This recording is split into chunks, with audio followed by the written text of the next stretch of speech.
Entrez, nous vous attendions. Nous savons que vous regardez cette vidéo sur notre site web ou notre chaîne YouTube parce que vous voulez connaître précisément les étapes pour obtenir une apostille, ce type de document, aussi rapidement et facilement que possible. Alors, attachez votre ceinture, c'est parti. Si vous regardez cette vidéo en ce moment, c'est pour comprendre comment accélérer la procédure en cours. L'apostille, un document de marque ou de brevets fédéraux. Quel en sera le coût? Quels sont les délais actuels de traitement? Voici les étapes pour passer une commande d'apostille fédérale avec nous. Tout d'abord, les documents classés par le département d'État comme fédéraux, tels que les marques et brevets, ne peuvent pas être envoyés par email ou fax. Vous devez nous envoyer vos documents originaux par courrier ou les déposer directement en personne. Il ne peut pas s'agir d'une photocopie d'un document de brevet ou de marque. À notre bureau principal d'Austin, au Texas. Sur notre page de commande fédérale, accessible via le bouton en bas de cette page, remplissez le formulaire d'apostille en ligne, imprimez-le et envoyez-le nous avec un bordereau de retour prépayé FedEx ou UPS. Nous pourrons ainsi vous renvoyer tous vos documents ou les expédier au destinataire de votre choix partout dans le monde depuis Washington, D.C., là où vos documents seront officiellement déposés. N'émet des apostilles qu'à un seul endroit. Et cet endroit est Washington, D.C., et ensuite l'étape numéro 2 concerne les instructions d'expédition. Je vais vous expliquer comment vous allez nous envoyer les documents et comment nous allons vous les renvoyer. L'expédition aller-retour, comment créer les étiquettes d'expédition et ce que vous devez faire. Ainsi, selon que vos documents proviennent du niveau de l'État, fédéral ou de l'ambassade, si vous vous rendez dans un pays non signataire de la Convention de la Haye, vous devez passer par ce qu'on appelle la légalisation ou l'attestation. S'il s'agit d'un document au niveau de l'État, comme un acte de naissance pour le Vietnam ou la Thaïlande, il faut l'authentifier au Texas, puis par le gouvernement fédéral. Ensuite, passer par le département d'État des États-Unis et l'ambassade du pays. C'est la troisième étape, et je vais vous expliquer en détail comment gérer l'expédition. Pour nous envoyer vos documents, il existe deux façons. La première, la plus simple et recommandée à 99%, consiste en un envoi par livraison express. Ou envoyez vos documents par courrier à Austin, adresse indiquée sur le bon de commande et dans les instructions d'expédition. Ou, si vous êtes dans la région, vous pouvez les déposer chez nous. Encore une fois, cela n'accélère pas le processus comme expliqué à l'étape 3. L'envoi par courrier ou le dépôt n'impacte pas le processus. Ce n'est pas un service sans rendez-vous. Vous ne repartirez pas immédiatement avec l'apostille. Les apostilles proviennent du secrétaire d'État du Texas, du département d'État à Washington ou d'un consulat étranger. Nous gérons toutes les légalisations depuis notre bureau de Washington. Bureau. Dans les ambassades étrangères à Washington, D.C., regroupant 99% des ambassades étrangères. Je vais donc vous expliquer ce que vous devez faire. Si vous devez nous envoyer vos documents par courrier, s'il vous plaît, n'utilisez pas la poste. N'utilisez pas la poste des États-Unis. Ils perdent constamment des documents. Ils perdent des milliards de dollars chaque année et ce n'est pas pour rien. Incompétents et peu fiables. Évitez-les. N'envoyez rien par courrier et ne demandez pas leur renvoi car le suivi est catastrophique. Nous recommandons uniquement d'utiliser FedEx, mais si vous préférez FedEx ou UPS, ou si vous êtes en Europe, en Amérique du Sud ou en Amérique centrale, je sais que là-bas, c'est surtout DHL. Mais encore une fois, le service le plus fiable est celui que nous recommandons. Et nous expédions avec eux chaque jour. Nous envoyons jusqu'à 10 000 documents et nous avons des clients sur 6 continents. Pas encore l'Antarctique, c'est FedEx. Ils sont de loin les plus fiables. Si vous ne voulez pas que vos documents soient endommagés ou perdus, ils sont les plus fiables et ce sont aussi les moins chers si vous envoyez des documents. Aux États-Unis, de loin. Et je vais vous donner un exemple. Nous expédions à notre bureau de Washington, D.C., au départ d'Austin, au Texas. C'est en plein centre du Texas, aussi loin que possible à travers le pays, jusqu'à l'océan Atlantique, à Washington, D.C. Cela nous coûte 10 dollars et 95 cents pour envoyer des documents par FedEx en 2 jours à notre bureau de DC. Bureau. Si nous utilisons UPS pour le même délai de livraison, c'est plus de 40 dollars. Si nous utilisons la poste, c'est plus de 20 dollars. C'est environ 23 dollars. C'est plus du double. Donc, si vous envoyez des documents, FedEx est bien moins cher qu'UPS ou la poste dans ce cas, si vous devez le faire rapidement, en une nuit ou en 2 jours. La plupart des gens ne s'en rendront pas compte. C'est uniquement si vous utilisez l'option FedEx One et notre vidéo sur nos pages d'expédition va expliquer cela. Je vais vous expliquer cela. Voici donc les liens sur lesquels vous allez cliquer. Donc, il s'agit d'une longue vidéo, encore une vidéo de 15 à 20 minutes. Elle va vous guider à travers quelque chose que FedEx ou UPS ne proposent pas sur leur site web. Nous avons des captures d'écran et une vidéo qui explique étape par étape à partir de ces captures d'écran comment créer une étiquette de retour prépayée sur fedex.com ou ups.com depuis n'importe où dans le monde. Donc peu importe où vous vivez dans le monde. Vous pouvez aller en ligne et créer une étiquette d'expédition prépayée. puis l'imprimer et nous l'envoyer par courrier. Ou vous pouvez la télécharger et nous envoyer par email le PDF qu'ils vous fournissent. C'est uniquement un PDF. Vous ne pouvez pas nous envoyer des étiquettes d'expédition dans un document Word, un GIF, un JPEG ou autre. Il vous faut le PDF original que UPS et FedEx vous donnent lorsque vous le créez. Cliquez sur ces liens juste ici et vous verrez. Ils vous montreront une vidéo et des captures d'écran pour vous guider et vous expliquer comment faire cela n'importe où. Et si vous expédiez à l'international, vous devez remplir ce qu'on appelle une facture ou un reçu de douane. C'est un reçu que vous devez remplir. Vous cliquez sur ceux-ci, celui-ci pour FedEx et celui-là pour UPS. Et nous avons déjà un modèle pré-rempli pour vous, il vous suffit de le compléter. Ensuite, signez votre nom et indiquez la date dessus. C'est tout. C'est déjà fait pour vous. Encore une fois, selon le pays, ils n'en ont normalement pas besoin, mais nous le faisons toujours par précaution. Nous vous disons de le faire si vous expédiez à l'international pour envoyer votre document depuis les États-Unis vers un autre pays. Par exemple, le Mexique ne s'en soucie pas vraiment, mais vous pouvez le faire quand même, mais cela leur est égal si nous utilisons FedEx. Mais dans la plupart des autres pays du monde, pour passer la douane, il faut vraiment avoir ce document, d'accord? Et puis, l'autre point très important, c'est que vous ne pouvez pas mettre notre nom sur l'étiquette d'expédition. Laissez-moi me répéter. Vous ne pouvez pas mettre notre nom, numéro de téléphone ou adresse nulle part sur votre envoi lorsque nous vous le renvoyons. C'est pour l'expédition vers vous. Maintenant que votre document est apostillé, vous souhaitez qu'il soit renvoyé chez vous, à un cabinet d'avocat, à un membre de la famille ou une entreprise à l'étranger. Quelle que soit la destination, c'est à vous de créer l'étiquette d'expédition prépayée. Vous êtes l'expéditeur et l'importateur. N'utilisez pas notre nom car en cas de passage en douane, les frais nous seraient facturés. On nous facture parfois des centaines de dollars. C'est pas à nous de payer. Donc, on ne renverra pas vos documents si notre nom y figure. Pensez-y comme à une enveloppe que vous envoyez à quelqu'un dans le coin supérieur gauche. Aux États-Unis, vous mettez l'expéditeur de retour, c'est-à-dire que si l'adresse à laquelle vous l'envoyez est incorrecte ou si la poste ne peut pas la livrer, ils vont vous renvoyer ce courrier. C'est ce que nous demandons. Vous ne pouvez tout simplement pas mettre notre adresse dessus.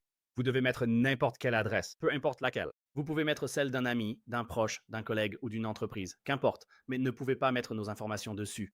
Utilisez les vôtres, c'est fréquent. Mettez votre adresse en expéditeur et destinataire. Donc, par exemple, vous l'expédiez. Pour un renvoi en Europe, si vous avez un ami ou un proche aux États-Unis, utilisez simplement leur adresse. C'est valable uniquement si votre doc vous est retourné. Une adresse est requise pour le retour. En cas de passage en douane, une adresse de facturation est nécessaire si vous n'avez pas réglé les frais de douane ou autres. Peu importe. Vous ne pouvez pas mettre notre adresse, c'est simple. Pour les deux options, cliquez ici, on vous explique la signification et comment faire. Quand vous allez sur FedEx ou UPS en ligne, ils vous demanderont d'où il est envoyé. Vous ne pouvez pas simplement mettre notre adresse ou notre numéro de téléphone là-dessus. C'est simple. Certains le font tous les jours, malgré ce qu'on dit, c'est bien possible. Ce n'est pas la bonne méthode. Suivez nos étapes en ligne. N'essayez pas de faire cela dans un magasin FedEx ou UPS, car bien souvent, ces personnes ne savent pas de quoi elles parlent. Vous pouvez simplement le faire en ligne. Nous le faisons tous les jours depuis tous les pays du monde. Vous pouvez créer l'étiquette en ligne, car encore une fois, c'est vous qui créez l'étiquette en ligne et qui la payez. Pas nous. Nous faisons simplement le dépôt chez FedEx, UPS ou DHL pour vous. Vous ne pouvez pas utiliser notre adresse parce que pour FedEx, UPS ou DHL, nous deviendrions officiellement l'importateur. En tant qu'expéditeur, toute la responsabilité légale retomberait juridiquement sur nous, ce que notre politique d'entreprise ne nous permet absolument pas d'accepter en aucune circonstance. Donc ne mettez pas notre adresse sur les étiquettes d'expédition. C'est crucial, on ne l'envoie pas, garanti à 100%, nous ne le renverrons pas. Nous vous solliciterons pour une nouvelle étiquette. Pour l'international, nos adresses, téléphones et noms sont à exclure. En particulier, si c'est pour l'international, nous ne le renverrons pas. C'est crucial. En cas d'urgence pour récupérer ces documents, cela causera un retard. Obtenir une nouvelle étiquette et vous recontacter pourrait prendre plusieurs jours. Veuillez suivre ces instructions et ne pas mettre notre nom, notre adresse ou notre numéro de téléphone sur cette étiquette prépayée. Voilà donc tout ce qu'il y a à savoir sur l'expédition. C'est très simple. Encore une fois, si vous venez déposer des documents chez nous, assurez-vous que vous pouvez aussi les déposer en personne. Vous pouvez aussi nous fournir une étiquette d'expédition prépayée pour le retour. Déposez-les directement chez nous pour un renvoi postal ultérieur. Beaucoup de gens procèdent ainsi également.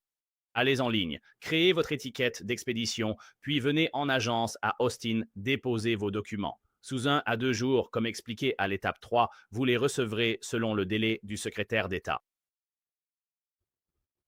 ou le gouvernement fédéral ou l'ambassade. Alors nous vous les renverrons. C'est ce dont il est question à l'étape 3. Nous allons passer en revue les délais de traitement actuels ou les délais d'exécution pour les États-Unis.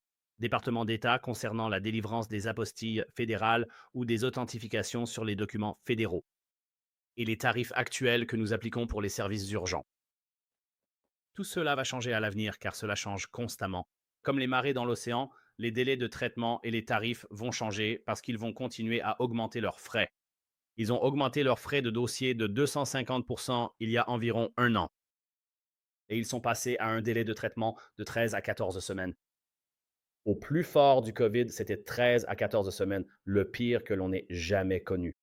Avant le COVID, le délai le plus long que nous ayons jamais eu était d'environ 5 jours ouvrables. En général, c'était 3 à 4 jours ouvrables. Et de temps en temps, cela prenait 5 jours ouvrables lorsque nous les déposions à la main. C'est passé à 13 à 14 semaines. C'était le plus rapide que n'importe quelle entreprise ou personne au monde aurait pu faire. Donc, dès que vous le déposiez chez eux, ça leur prenait autant de temps.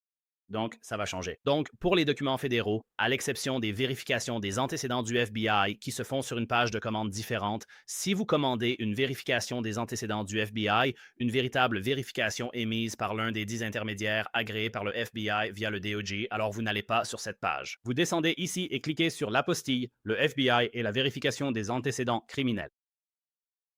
Tous les autres documents fédéraux se trouvent sur cette page. C'est ici que vous ferez la démarche. Donc, pour les documents fédéraux, à une exception près, vous devez toujours nous envoyer vos documents originaux par courrier ou les déposer en personne. Donc, s'il s'agit d'un certificat de naturalisation de tout document provenant de l'USPTO, c'est-à-dire l'Office des brevets et des marques. Donc, tout ce qui concerne les brevets ou les marques, tout document provenant de l'EPA, de la FDA, à l'exception du certificat destiné à un gouvernement étranger. Si vous obtenez une version électronique ou PDF et signée correctement, ceux-ci ne peuvent pas nous être envoyés par email. Parfois, l'original par courrier est requis, car ils ne sont parfois émis que sous une autre forme. Ils ne vous ont jamais envoyé d'original par courrier. Ils n'ont émis qu'une version électronique. Alors, vous pouvez nous l'envoyer par email et on le déposera pour vous. Envoyez-le nous simplement par email pour vérification et nous le transmettrons ensuite à notre bureau de Washington. Ils nous indiqueront alors si c'est faisable avec ce document PDF ou s'il faut obtenir la version originale envoyée par courrier. Dans la plupart des cas, chaque document fédéral doit être l'original. Il vous faudra donc nous fournir l'original pour le département d'État des États-Unis. N'accepte pas les photocopies, les scans, les emails ou quoi que ce soit de ce genre. Il doit bien s'agir du document original qui a été délivré. Et encore une fois, nous sommes le 6 décembre 2025. Donc, pour tout ce qui concerne l'avenir, fiez-vous à ce que je vais expliquer maintenant. Fiez-vous à ce qui est indiqué sur la page, pas à ce qui est dit dans cette vidéo, car les choses peuvent changer. Donc, actuellement, comme je le disais, il leur fallait 13 à 14 semaines, comme nous l'indiquons ici, pour traiter la demande. Et puis, ils ont été fermés au grand public pendant 4 ans et demi. C'est pour cela que cela prenait autant de temps, car il était impossible de s'y rendre physiquement.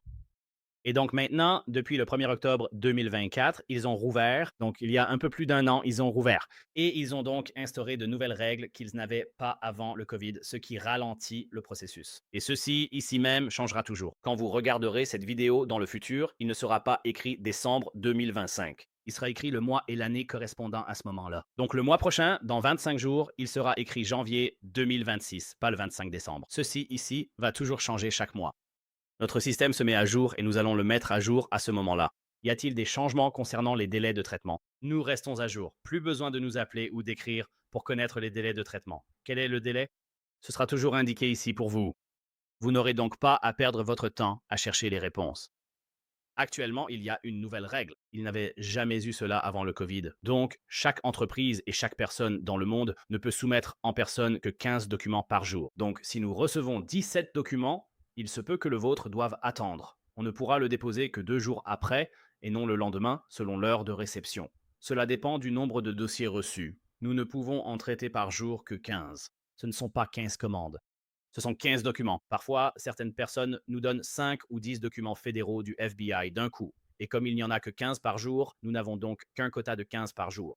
Chaque entreprise, chaque personne dans le monde, ce sont les mêmes règles. Donc, ce n'est pas notre entreprise. C'est chaque entreprise qui fait cela, nos concurrents. C'est vous. À Washington, D.C., en essayant en personne, on ne vous donnerait que 15 documents par jour. Alors, s'il vous plaît, comprenez cela. Deuxièmement, ils ne sont désormais ouverts que du lundi au jeudi de 8h à 9h du matin. Sans blague, ce n'est pas une faute de frappe, ils n'ouvrent que 16 heures par mois. Donc, nous n'avons qu'entre 8 heures du matin et 9 heures du matin pour déposer votre document et ensuite, nous devons venir le récupérer. Quand ils nous le disent, entre 8 heures et 9 heures du matin. Et entre 8 heures et 9 heures du matin, c'est à quel point c'est ridicule. À quel point il est difficile maintenant de déposer des documents parce que la fenêtre est si restreinte. Actuellement, cela prend 7 à 9 jours ouvrables. Et cela, ici, va changer. À l'avenir, si vous voyez cela, cela pourrait indiquer 8 à 10 jours, 9 à 12 jours, 10 à 14 jours. En ce moment, c'est 7 à 9 jours. Avant, c'était 13 à 14 semaines.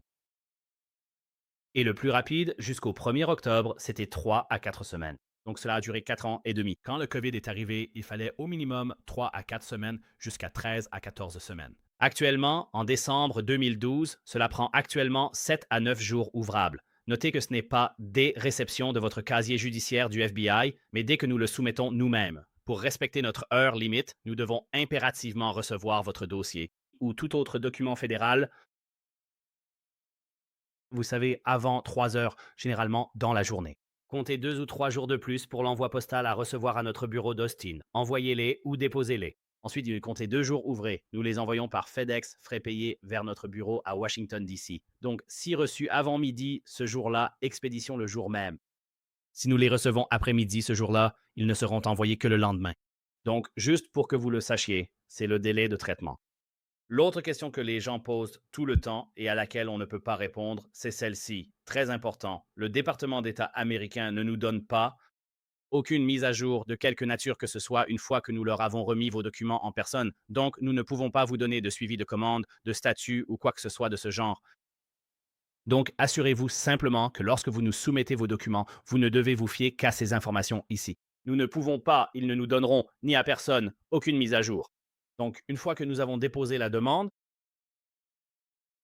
silence radio de notre part. Ne nous contactez pas, on ne peut rien dire. Ça montre la défaillance du système du gouvernement fédéral. Aucune mise à jour n'est donnée. Donc, tant que ce n'est pas délivré, nous ne saurons rien. Merci d'en prendre note, s'il vous plaît. Et voici donc le prix actuel pour le mois de décembre 2025. Les prix vont changer à l'avenir. L'inflation existe. Les frais de dossier du département d'État augmentent. Ils ont augmenté de 250 il y a environ un an, un peu plus d'un an. Les frais de dossier ont augmenté de 250 et ce prix ici même. Tous les frais de dossier que nous payons, vous ne les payez pas. Donc, sur ce montant, nous payons tous les frais de dossier américains. Frais de dossier du département.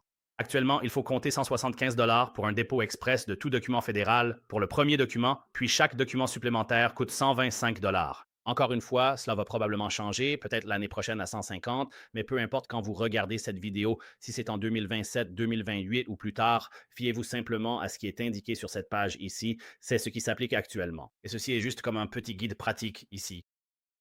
Un document fédéral coûte 175, deux coûte 300, 3 425 et ainsi de suite. Ceci est un petit mémo. Pour 1 à 10 documents, vous pouvez consulter ceci et tout sera déjà calculé pour vous sur le bon de commande. Donc, lorsque vous êtes prêt à commander, il vous suffit de cliquer sur ce bouton. Et il y a une autre vidéo sur cette page qui vous expliquera quelles informations nous avons besoin de votre part et comment procéder. Et où l'envoyer, les tarifs ou encore les tarifs, comment expédier. Toutes les choses que nous avons vues sur cette page, mais je vais simplement les revoir. Donc, c'est à peu près tout. Merci, au revoir.